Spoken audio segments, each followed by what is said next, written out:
When we install a package using pipenv, two files get automatically created, pipfile and pipfile.log. These two files are used to keep track of the dependencies of our project and their version. Let's take a look. So first I'm going to open up pipfile. Here we have 4 sections. The first one is source, that specifies the address of the repository where these packages are downloaded from. Below that, we have dev or development packages. These are the packages that we use as part of our development, such as packages that we use for automated testing. They're only used during development, so they don't have to exist for our application to run. Below that, we've got the packages that our application is dependent on. In this case, we're dependent on the request package. And this asterisk you see here, because we didn't specify a version when installing this package, this asterisk means the latest version. If we specify the version, that would end up here. And finally, below that, we've got requires, that specifies the version of Python we need to run this application. So this is our pip file. Now let's look at pipfile.log. This is a JSON file that lists the dependencies of our application and their exact version. Let me show you. So here on the top, we've got this section called meta. Don't worry about that. Below that, we have default. And inside of the default, we've got all the dependencies of our application and their exact version. Here's the first one, certify. Now, we didn't explicitly install this package. This is one of the dependencies of the requests package. So all the packages that we install and their dependencies are listed in this file. So the version that is installed on my machine is this version. Now, if you scroll down, you can find the requests package. And here's the version that is installed on my machine. Now, with all the information stored in this file, we can take our source code, put it on another machine, like a production environment, and reproduce this exact execution environment. And this minimizes or eliminates the situation where your application runs on your machine, but doesn't run on another machine because there is a different version of one of these dependencies on that machine. Now, let me show you this workflow in action.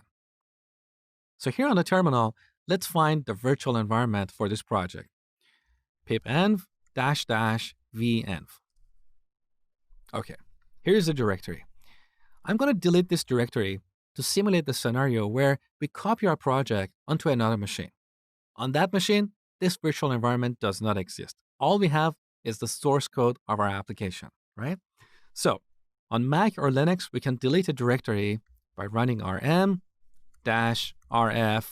and then the path to that directory. Delete.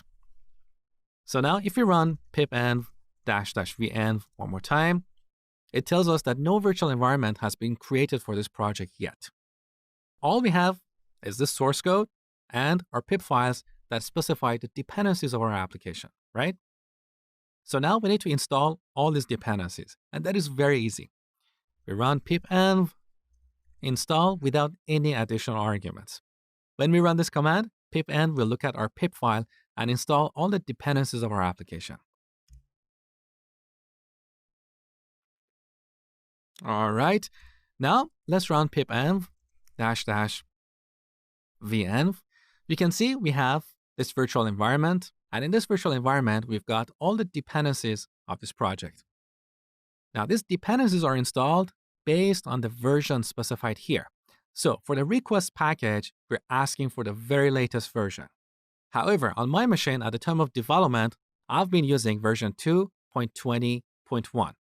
So chances are in the future, when we put this project on a different machine and install the dependencies, we might have a newer version of the request package.